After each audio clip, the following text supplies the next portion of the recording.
Lalu tanpa pikir panjang, Amir mengajak mereka berdua untuk ikut jalan-jalan ke Purworejo. Tiba-tiba Putri memegang pundak Amir. "Mas, kami pergi dulu." Panggilan pertama tidak ada jawaban. Namun, di panggilan kedua barulah diangkat oleh Pak Sabar. Lalu, dengan halus Mas Agus menceritakan kejadian yang ada dan minta maaf kepada Pak Sabar. "Lah, Putri sama Dani di rumah?" Assalamualaikum warahmatullahi wabarakatuh. Selamat malam semuanya. Kembali lagi dengan saya Robi, host dari channel Sketsa Malam. Pada malam kali ini saya akan menceritakan kisah mistis nyata yang dialami oleh Amir dan keluarganya ketika pulang dari Purworejo. Sebelum itu jangan lupa like, komen, dan subscribe channel Sketsa Malam agar kita makin semangat dalam berkarya. Dan berikut adalah kisahnya.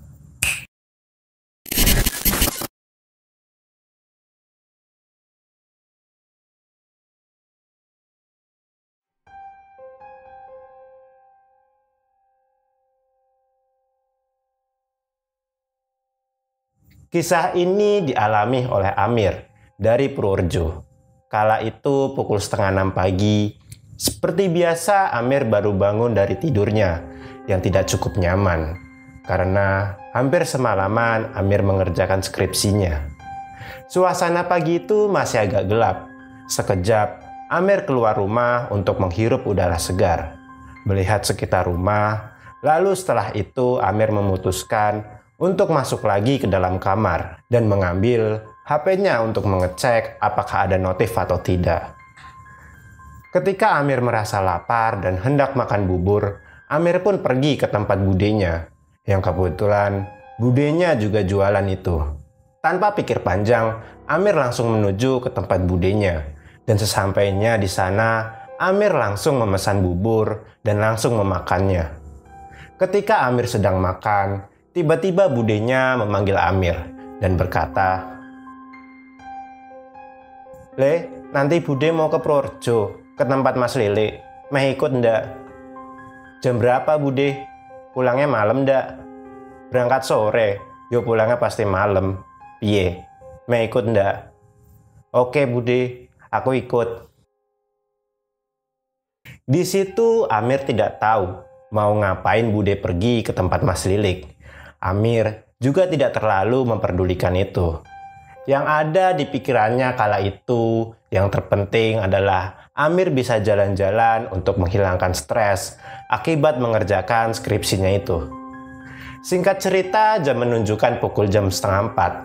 Amir, yang sudah siap untuk berjalan-jalan ke Purworejo, sudah tidak sabar lagi untuk berangkat.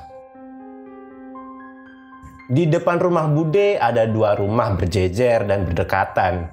Rumah yang berada di depan rumah bude persis itu adalah rumahnya Bu Haryati, yang sore itu juga ikut ke Purworejo. Dan di samping rumah Bu Haryati ada rumah Pak Sabar. Amir melihat Dani dan Putri berada di teras rumah. Dani dan Putri adalah anak dari Pak Sabar. Mereka sedang bermain-main Lego. Lalu Amir menghampiri mereka berdua yang sedang bermain dan Amir bertanya, "Lagi main apa?" "Main Lego." "Loh, lah bapak ibu kemana?" "Tadi keluar naik motor." "Loh, lah kalian di rumah sendiri? Udah lama keluar ya?" "Iya, udah dari tadi yo." Dani dan Putri masih duduk di kelas 1 SD. Yang mana mereka masih sangat kecil dan rawan ketika ditinggal di rumah tanpa ada pengawasan dari orang dewasa. Tapi hal itu sudah dianggap biasa di tempat budenya Amir ini. Lalu tanpa pikir panjang, Amir mengajak mereka berdua untuk ikut jalan-jalan ke Purworejo.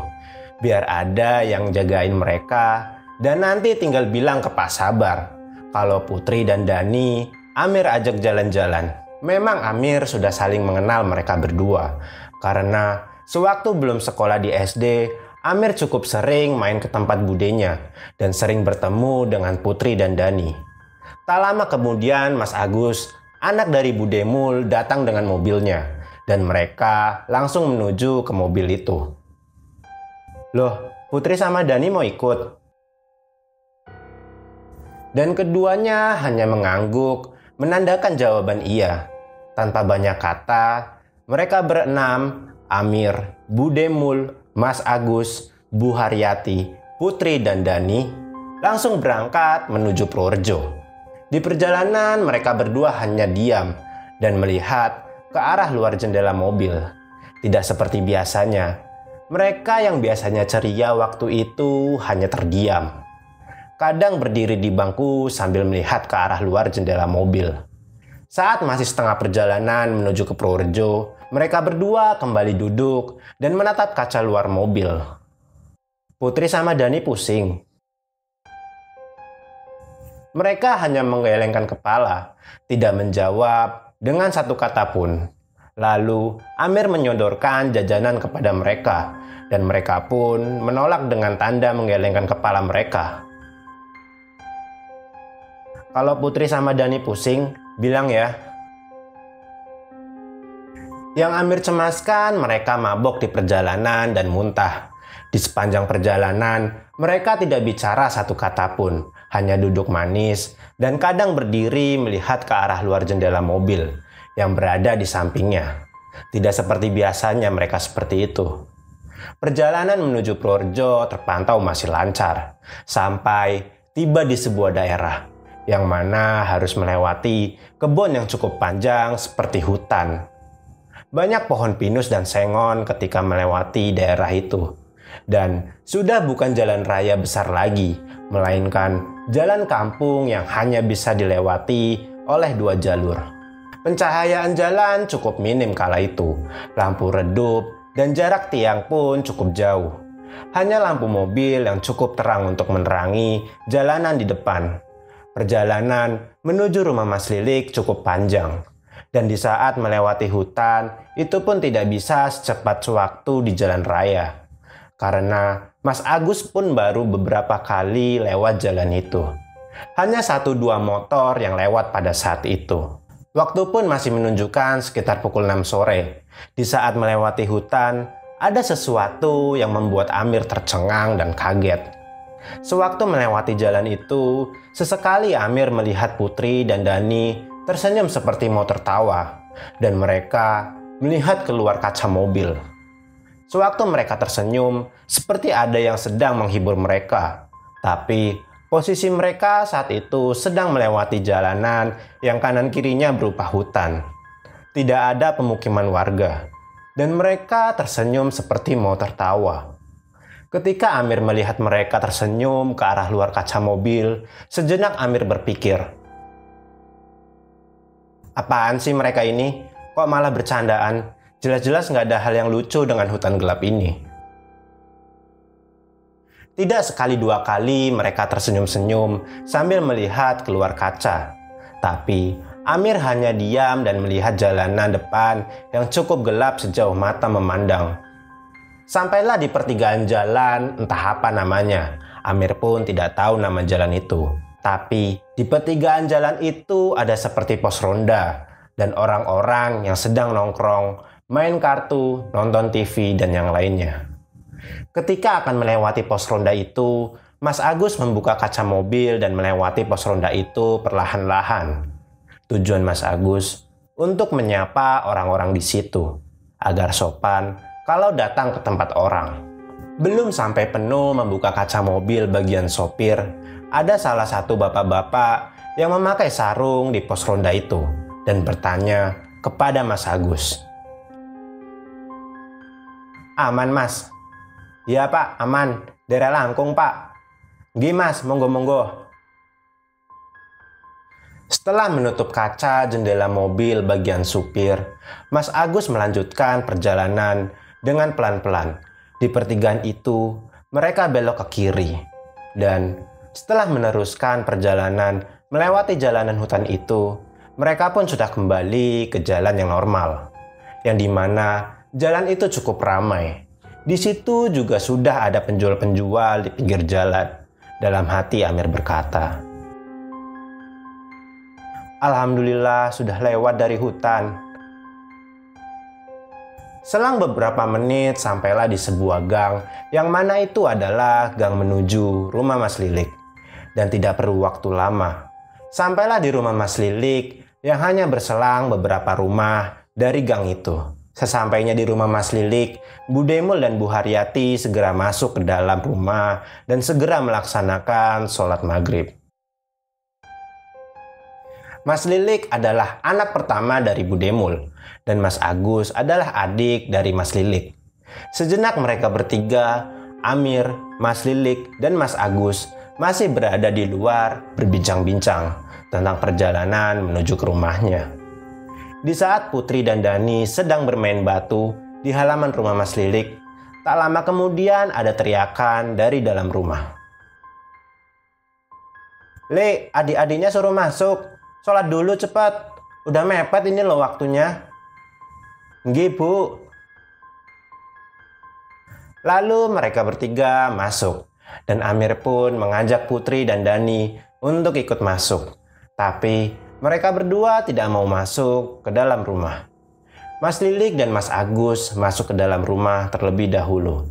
Tapi Amir masih mencoba mengajak Putri dan Dani untuk masuk ke dalam rumah. Tetap saja mereka enggan untuk masuk ke rumah. Putri, Dani, ayo masuk, nanti digigit nyamuk loh." Tapi mereka hanya menggelengkan kepala dan tetap saja bermain batu di halaman rumah. "Mengkono momok tingtong loh, nek orang mlebu." Di situ Amir sedikit menakut-nakuti mereka, berharap mereka takut dan masuk ke rumah.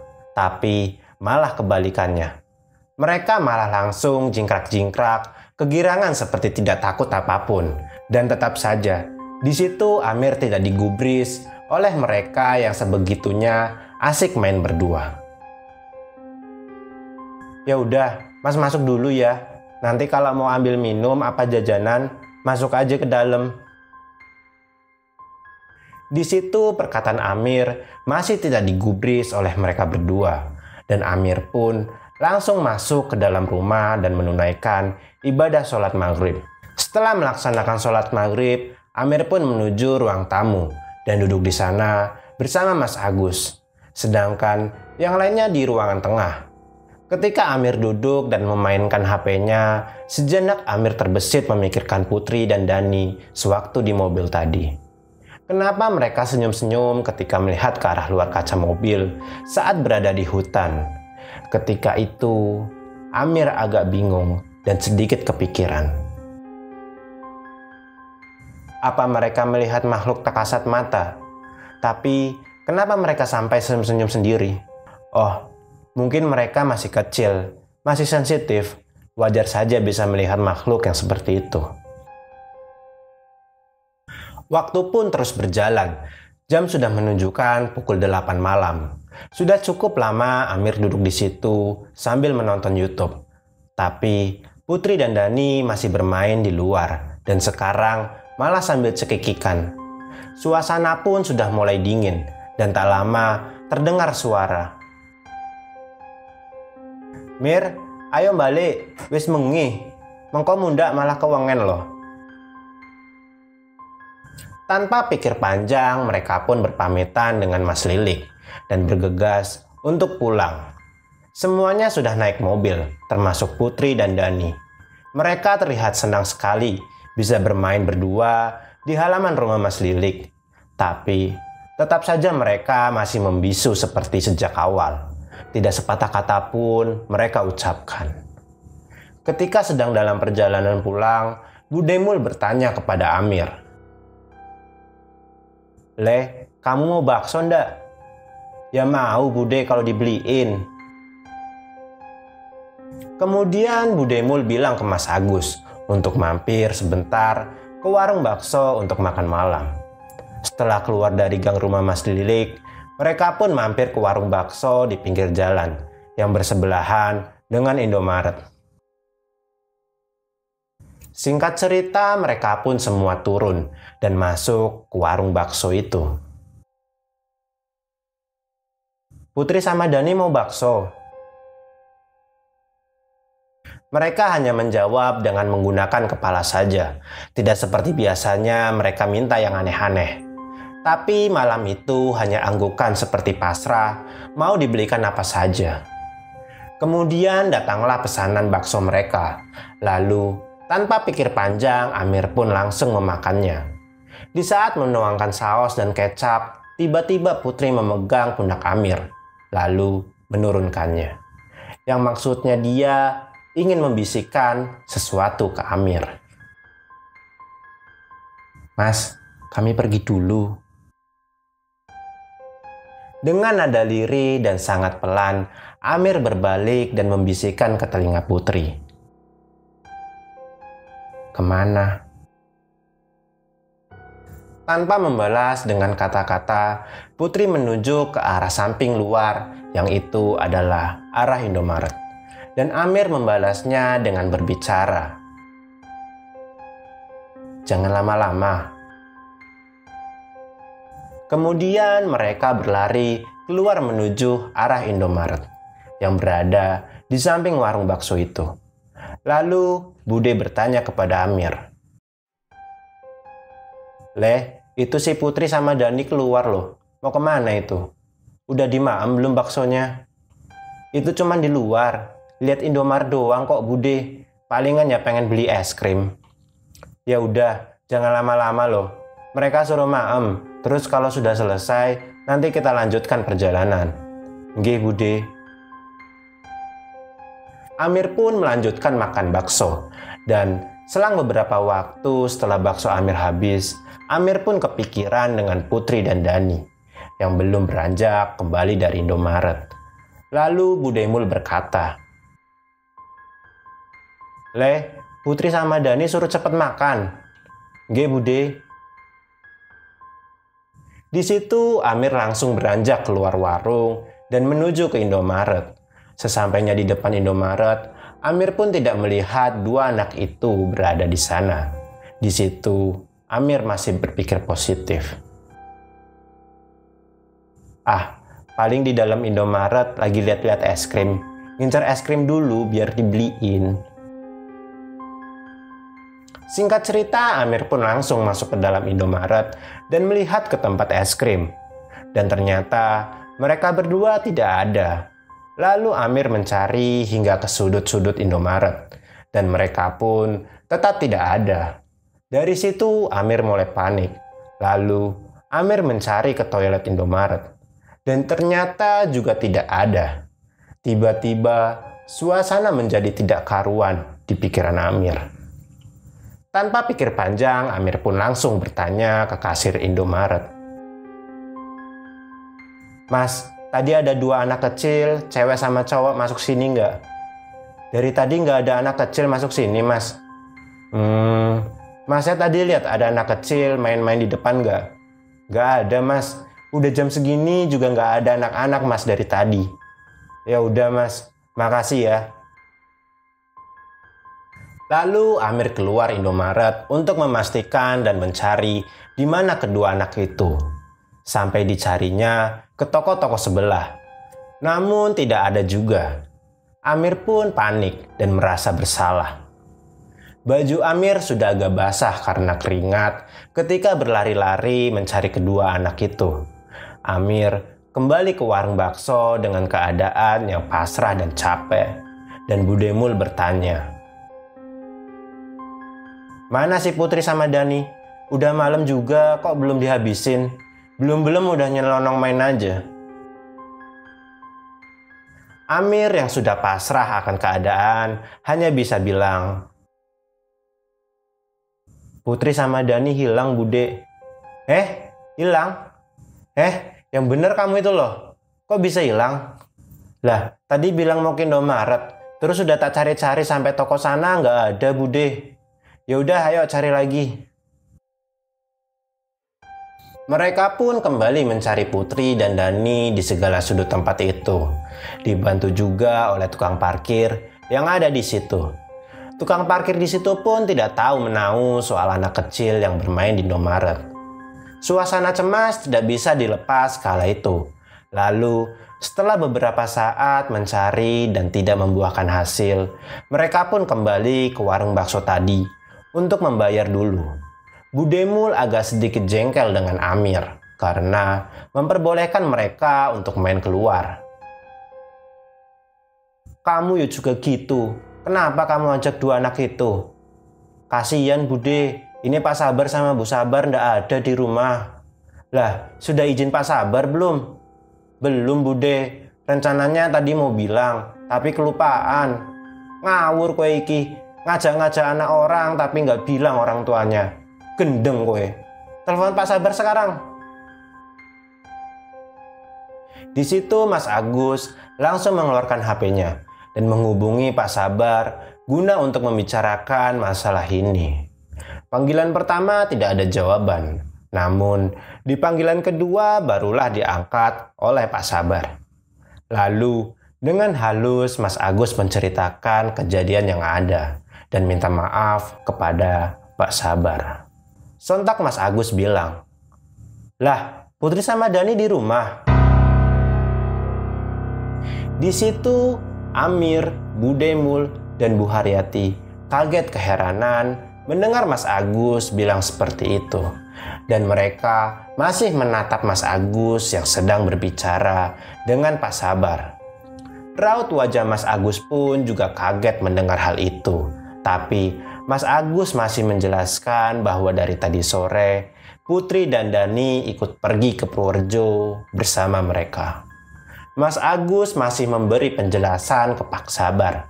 Namun setelah itu Mas Agus minta Pak Sabar untuk video call.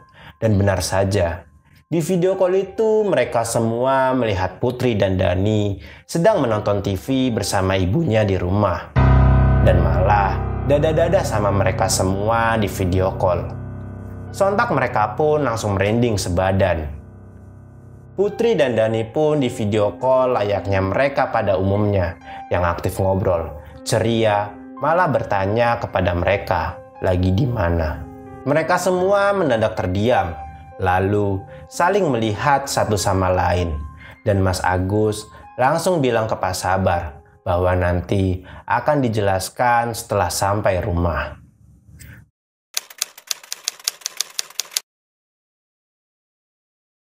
Dan benar saja, terdengar suara gamelan beserta nyanyian kidung dari sinden yang terdengar dari kejauhan. "Astagfirullah, astagfirullah, astagfirullah." Sosok itu berhenti di tengah jalan, persis tepat di depan mobil mereka. Lalu, Batua itu pun menengok ke arah mereka sambil tersenyum. Dan di saat Amir mengintip, terucap kata dari bibir mbah itu. Dan dia mengatakan, "Dah apa?"